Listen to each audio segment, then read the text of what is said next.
warahmatullahi wabarakatuh. Waalaikumsalam warahmatullahi wabarakatuh. Apa kabar anak-anak? Baik. Sebelum pelajaran dimulai, mari kita berdoa.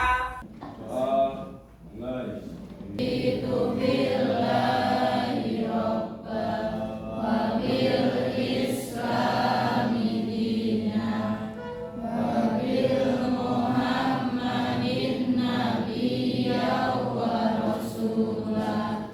Rabbi zidni ilma warzuqni fahma. Indonesia Raya. Mbak Ina memimpin. Boleh berdiri. Kita menyanyikan lagu Indonesia. Hiduplah Indonesia Raya. Indonesia tanah airku, tanah tumpah darahku. Di sanalah aku berdiri, jadi pandu ibuku. Indonesia kebangsaanku, bangsa dan tanah airku. Marilah kita berseru, Indonesia bersatu. Hiduplah tanahku, hiduplah negeriku, bangsaku, rakyatku semuanya.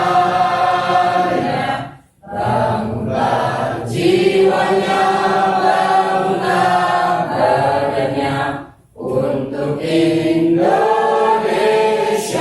Raya. Indonesia Raya, merdeka, merdeka, tanahku, negeriku yang ku cinta. Indonesia Raya, merdeka, merdeka, hiduplah Indonesia Raya.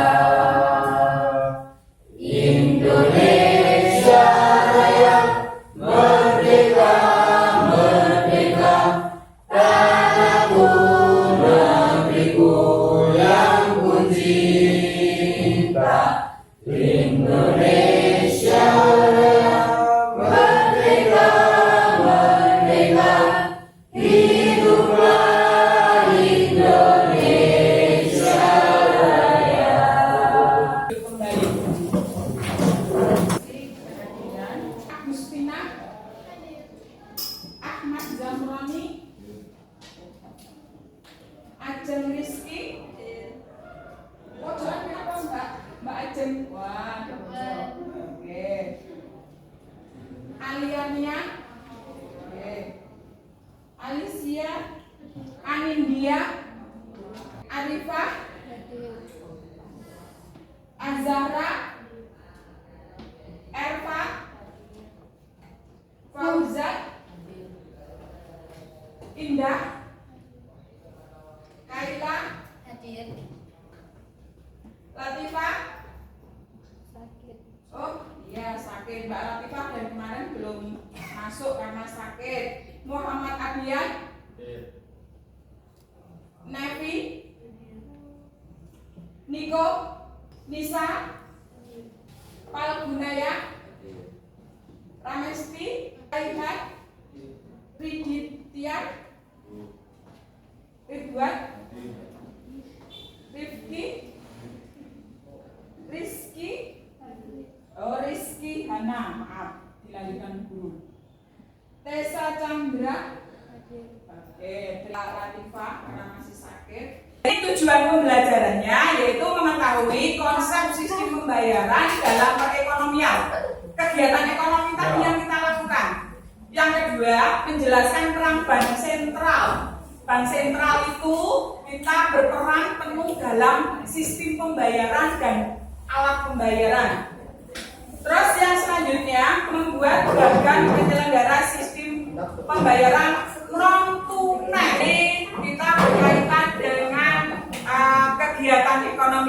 kegiatan ekonomi itu apa? Mbak Kaila?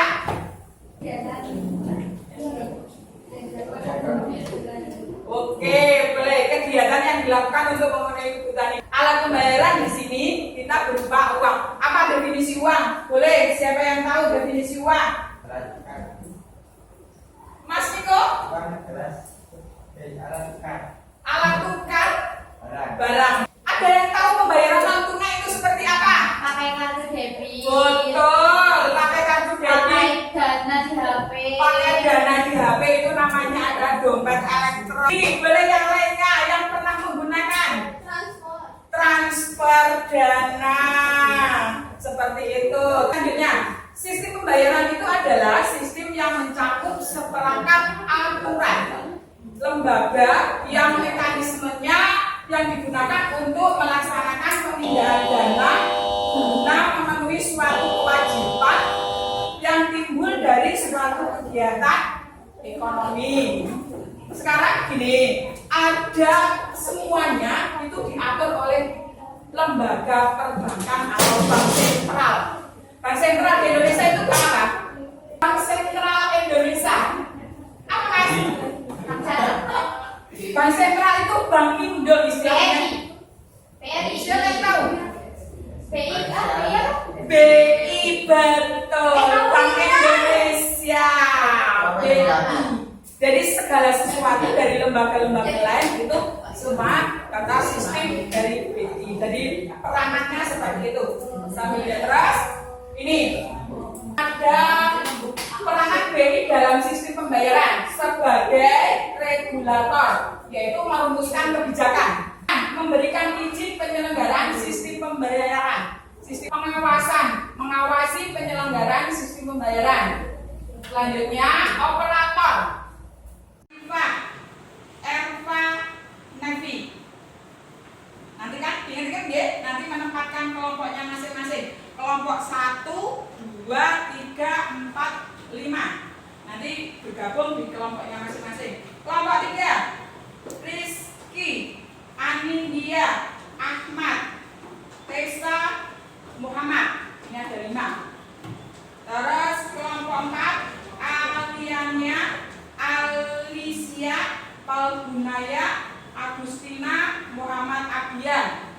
Kelompok 5, Ramesti, Kaila, Raihan, Ridwan, dan Aceh. Sekarang menempatkan diri di tempat kelompoknya masing-masing, bergabung dengan kelompoknya masing-masing. Masih ingat kelompoknya kan? Masih. Boleh menempatkan diri langsung saja.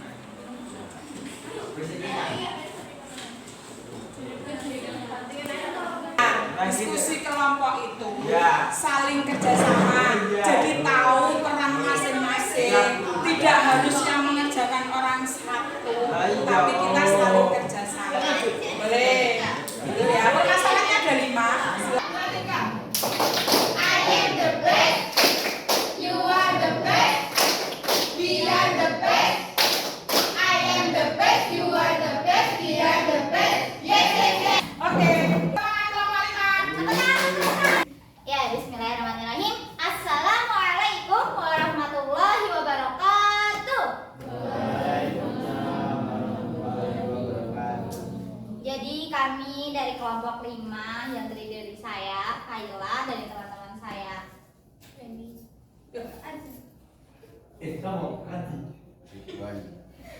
Jadi kami di sini akan mempresentasikan hasil diskusi kami terkait lembar kerja peserta didik yang diberikan oleh Ibu Ida. Lembaga pengawas maksudnya itu kayak yang biasa orang kayak nyetak uang, tau kan Indonesia kan mencetak uang rupiah. Nah, sebagai lembaga pengawas. Kedua, sebagai lembaga penyelenggara. Bisa ketiga ada sebagai lembaga perizinan. Ini ya dari kita lahir sampai sekarang kan uang itu kan rupiah udah berganti-ganti kan. Nah, Bank Indonesia ini juga berfungsi sebagai lembaga perizinan. Jadi kalau misalnya mau ganti model, nah itu kan harus minta izin. Kalau misalnya tidak ada izin maka tidak akan bisa itu yang namanya diganti.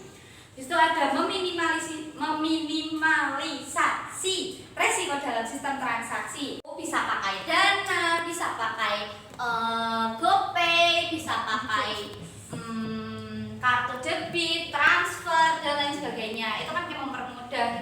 juga sering dilakukan gitu kan. Kalian pernah beli barang di Shopee nggak sih? Pernah. Uangnya itu kesimpan di HP gitu. Jadi kan kayak nggak bakalan hilang, nggak bakalan kayak uang kertas yang bisa mabur atau uang kerincing nggak bisa jatuh dari kantong gitu. Kayak mbak-mbak kan banyak di desa saya yang jual warung kayak gitu nggak pakainya uang tunai. Habis itu jadi itu kan bisa kalian mau jajan uangnya itu juga bisa, maksudnya kayak ada gitu bentuk nyata tuh. Saya kan bisa bayangin aja yang jual mbak-mbak, kalian ngetung ke HP kayak gini minta di scan apa yang mau di scan gitu. Saat itu warung kecil, kalian cuma mau beli gula atau garam doang gitu kan. Itu keuntungan uang tunai. Kelemahan uang tunai itu kadang ya kalau bisa uang dimasukin ke saku, kalian bisa taruh uang di saku, kalian taruh HP, bawa keluar ke HP dan uangnya betul jatuh hilang deh. Itu kelemahannya uang tunai itu bisa gampang hilang. Bisa dari kelompok 5 kan yang mau menanggapi ataupun ada pertanyaan. Oke. Kok kamu lagi sih? Mbak Ana, oke siap. Ada pertanyaan dari Mbak Ana kelompok 3. Silakan. Tentang manusia yang sekarang kan lebih memilih pembayaran non tunai, walau ada kemungkinan buat ditipu di pembelian online. Pendapat ini dari saya mau kita kelompok saya. Pendapat saya sih mending lebih berhati-hati aja gitu. Tapi kalau misal mau beli barang-barang online di online shop dan lain sebagainya tuh, kalau bisa dilihat dulu ini tuh emang ada wujud nyatanya enggak. Habis itu dia itu lihat apa namanya? Testimoni. Nah, testimoninya, ratingnya juga bagi kalau di Shopee Pay gitu kan, komen-komennya. Terus store-nya ini tuh store-nya itu real atau fake kayak gitu kan. Harus lebih berhati-hati juga. Emang mempermudah, tapi juga bisa dipermudah juga buat orang nipu. Jadi tuh emang sebenarnya itu penggunaan non tunai dan tunai itu harus berhati-hati gitu dua-duanya. Jadi mau itu kamu pakai tunai, mau itu pakai non tunai harus hati-hati karena kan musibah nggak ada yang tahu kan kapan yang datang. Bisa aja kamu ini keluar dari sini uangmu hilang, kamu ngantongi 50.000 uangmu hilang, kan nggak ada yang tahu gitu kan. Jadi emang harus lebih berhati-hati lagi gitu Mbak Ana. Gimana Mbak? Oke siap, sudah memuaskan. Boleh tepuk tangan untuk kelompok 5. Semangat.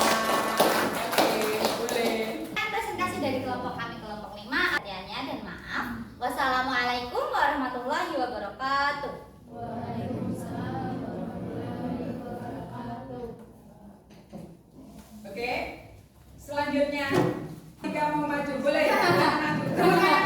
Oh, assalamualaikum warahmatullahi wabarakatuh.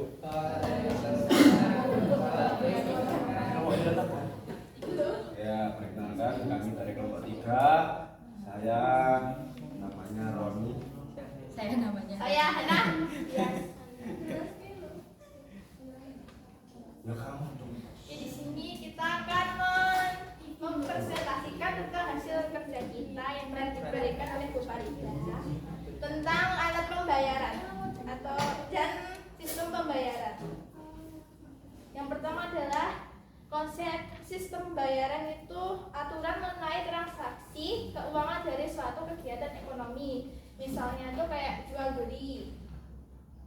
Adapun peran dari Bank Indonesia terhadap sistem pembayaran itu sebagai lembaga pengawas bertujuan agar transaksi pembayaran dilakukan dengan aman dan terhindar dari tindak penipuan. Perkenalkan saya Kaila dari kelompok 5. Yang pada kelompok 3. Dalam perjalanan tuh butuh nggak sih yang namanya dompet? Maksudnya kayak pembayaran untuk dompet elektronik atau mungkin ATM dan lain sebagainya kan? Ya, Mbak. Sebenarnya itu untuk pedalaman itu tidak perlu. Akan tetapi perorangan yang ada di pedalaman kan banyak yang merantau di kota. Tidak semuanya ada di dalam desa. Maka dari itu penduduk-penduduk yang merantau di kota itu kan mungkin membutuhkan. Nanti yang di desa kan juga nanti tidak perlu menunggu transferan dari anaknya mungkin yang merantau itu dengan hal-hal seperti dompet elektronik. Mungkin kan bisa dikirimkan lewat, kalau dulu ada kantor pos, walaupun datanya lama, tapi kalau memang ada kendala desa itu pelosok maupun tempat itu terpelosok, itu mungkin bisa dikirimkan lewat seperti itu, lewat pos mungkin ataupun perantara dari orang yang sering lalu lalang di desa tersebut. Ya seperti itu. Kan namanya pelosok. Siapa sih yang mau repot-repot bangun kantor pos? Itu buat perorangan ya. Itu tadi kan aku bilang kan capek harus ke kota. Tapi kalau bisa jaraknya jauh banget. Naik mobil kan nggak mungkin. Mereka kan nggak punya. Apalagi kantor pos. Namanya juga pelosok. Kamu bilang kantor pos ya lucu. Habis itu bentar. Orang yang namanya merantau itu pasti kan nggak cuma setahun 2 tahun. Pasti kan mereka bakalan merantau sampai bener-bener punya uang yang banyak buat dibawa pulang. Itu kan lama banget. Kalau misal di pelosok udah butuh uang gimana coba?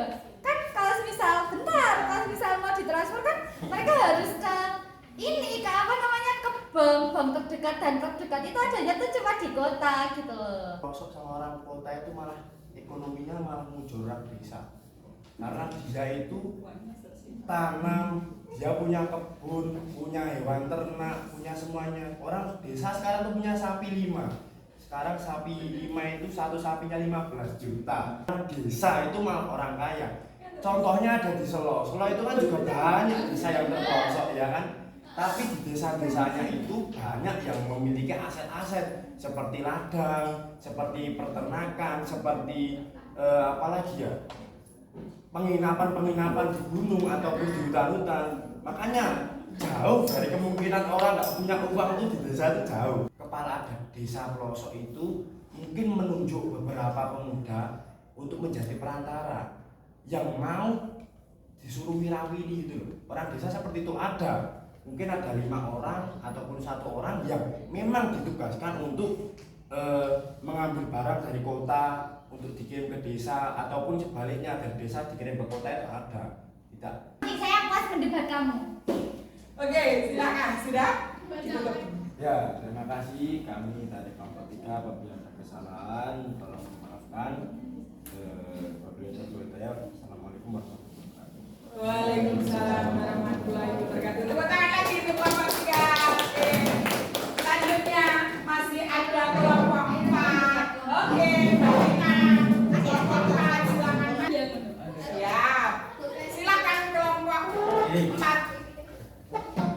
Assalamualaikum warahmatullahi wabarakatuh. Waalaikumsalam warahmatullahi wabarakatuh. Di sini saya mewakili dari kelompok 4 Ayo kita debat. yang mau mempresentasikan tentang ini apa sistem pembayaran. Di sini saya sendiri bernama Tina, saya Ya.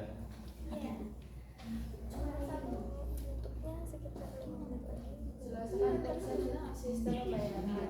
Sistem pembayaran adalah sistem yang mencakup seperangkat aturan, lembaga, dan mekanisme yang dipakai untuk melaksanakan pemindahan dana guna memenuhi suatu kewajiban yang timbul dari suatu kegiatan ekonomi. Modern saat ini merupakan hal yang lebih pengaruhnya terhadap kehidupan kita, mempermudah hidup karena mempercepat dan praktis dengan metode online, maka itu metode modern lebih mudah daripada uang tunai. 4. Produk apa saja dalam sistem pembayaran non tunai dalam transaksi ekonomi saat ini? Debit, dana, transfer, QRIS, dan bukan. 5. Apalah keuntungan dan kelemahan pembayaran tunai dan non tunai? Keuntungan tunai adalah lebih mudah digunakan dan lebih umum. Biasanya para pedagang yang di pasar, kayak ibu-ibu, kayak gitu kan lebih mudah tunai dengan uang langsung, seperti itu. Setelah itu mudah hilang resiko kriminalitasnya tinggi, sudah dijelaskan kepada Mbak Kayla dan Mbak Hana. Oke. Praktis. Selain itu juga dapat menghemat waktu, jadi tidak usah apa ya, COD gitu loh Bu. Ya. Dan sudah dijelaskan juga kepada Mbak Kayla dan Mbak Hana. Oh iya, iya, di scan uang, jadi kita bisa mendeteksi itu uang palsu atau uang asli sudah.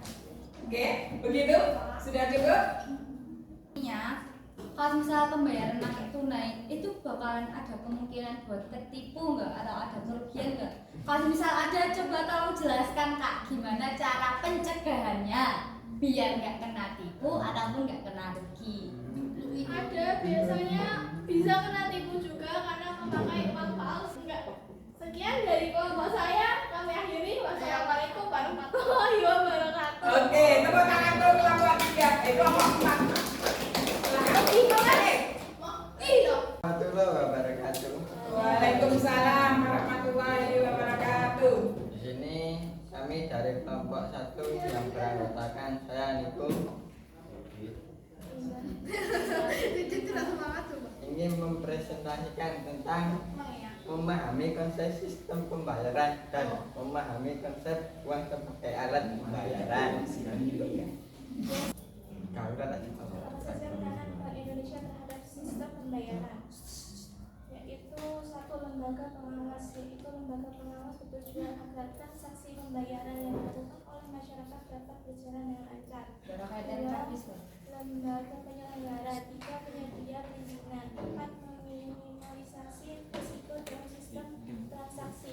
5, menciptakan efisiensi dalam proses transaksi. 6, regulator dan fasilitator pengembangan. Nah, sudah dengar. Oke. transfer atau dana lebih baik elektronik atau dana. Dan kekurangan pembayaran tunai, mudah hilang, risiko kejahatan, transaksi dan tidak ribet. Oke. Peranan Bank Indonesia sin tentang regulator dan fasilitator perkembangan itu tolong sebutin contohnya dong. Oke, silakan. Itu regulator sebagai pusat pengembangan transaksi uang Uang apa Kak? pembayaran. Terus Dan fasilitator Diberikan oleh Bank Indonesia untuk apa? Untuk mengembangkan sistem pembayaran, mengembangkan sistem pembayaran. Contohnya apa? ATM. Ella. iya Bu, saya sudah puas. Ya, oke. Mas dikit sih tapi nggak apa-apa lah ya. Boleh. Presentasi dari kelompok 3, kelompok 1 kalah dari kata kami mohon maaf. Assalamualaikum warahmatullahi wabarakatuh. Waalaikumsalam. Tepuk tangan kelompok 1. Oke. Sekarang yang terakhir. Nah, Waalaikumsalam warahmatullahi wabarakatuh. Kenalkan kami dari kelompok 2 ingin mempresentasikan hasil terhadap sistem pembayaran adalah lembaga pengawasan, lembaga penyelenggara, penyedia perizinan, meminimalisasi risiko dan sistem transaksi, menciptakan efisiensi dalam transaksi, dan regulator dan fasilitator pengembangan. Pembayaran modern ini tuh dapat memudahkan kita dalam bertransaksi. Produk pembayaran non tunai ada kartu debit, e-wallet, giro dan lain sebagainya. Keuntungan dan kelemahan pembayaran tunai adalah lebih mudah digunakan. Terus kalau kelemahannya itu kayak yang mudah hilang. Terus keuntungannya lebih aman, transaksi lebih cepat dan lebih aman. Kelemahannya boros, belum semuanya bisa menggunakannya. Ya. Sudah selesai. Itu yang iklan, yang di Terawang. Oh, iya. Silakan lanjutkan. Betul sekali. Terus yang di Rabat, uangnya. Iya, terus. Sekian dari kami, kurang lebihnya mohon maaf. Wabillahi taufiq wal hidayah. Wassalamualaikum warahmatullahi wabarakatuh. Tepuk tangan kelompok 2. Semangat. Diskusi sudah selesai. Sekarang kembali ke tempat duduknya masing-masing. Nanti terus kita sebutkan bersama-sama hasil dari diskusi hari ini tentang apa? Proses pembayaran dan alat pembayaran. Bank sentral terhadap sistem pembayaran adalah sebagai apa? Sebagai apa? Tadi? awas, Iya. lembaga penyelenggara, lembaga dalam sistem transaksi, menciptakan efisiensi dalam proses transaksi, dan yang terakhir regulator dan fasilitator pengembangan. Oke, tunai dan non tunai. Saya mau jawab boleh? Boleh, oke silakan. Keuntungan pembayaran tunai, dia bisa warung-warung kecil kan kadang menggunakan uang kertas, uang rupiah, uang tunai gitu. Usaha rumahnya gampang banget hilang. Apalagi saya naruh itu ceroboh, nah itu bisa hilang langsung tuh uang 100.000 lenyap. Itu kelebihannya non tunai, praktis. Habis itu pembayaran, mempermudah pembayaran jarak jauh. Habis itu apa lagi ya? Dia bisa lebih cepat juga sama transaksi. Kerugiannya sekalinya hilang yang ada di dalam situ, maka dia nggak bakal bisa balik. Bisa apa namanya, akunnya bisa kena hack juga, uangnya jadi hilang lenyap. Terima kasih, gitu ya. Jadi kita harus tahu dari hal-hal yang dari digitalisasi merupakan dompet ikuti era perkembangan zaman seperti itu, sehingga sistem perbankan pun mengalami perkembangan seperti yang sekarang ini kita lalui. Seperti itu, nanti setelah ini ada tugas dikerjakan, waktunya 5 menit. Ini tidak banyak. Ini ada evaluasi, nanti langsung silakan langsung dijawab, waktunya 5 menit.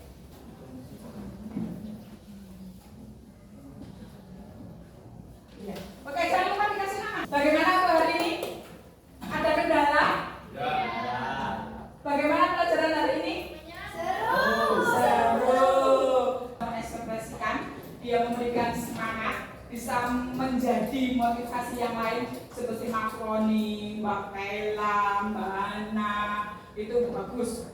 Tingkatkan kembali. Yang lainnya jadi motivasi kalian. Oh ternyata mengeluarkan pendapat pikiran orang lain untuk meniru, ataupun oh ternyata mengeluarkan pendapat itu lebih enjoy, kita ngomong lebih enjoy, kita berpendapat lebih enjoy, kita diskusi dengan teman itu lebih bagus, gitu ya. Semangat yang lainnya ya, besok kalau ada lagi diskusi tetap semangat, maju ke depan, berbicara. Oke, itu. Jadi kita terus belajar dari sekarang. Yang tadi belum mau ngomong, mau berbicara, besok setelah pelajaran berikutnya, oh saya harus bisa. Seperti itu ya, kita harus bisa ngomong.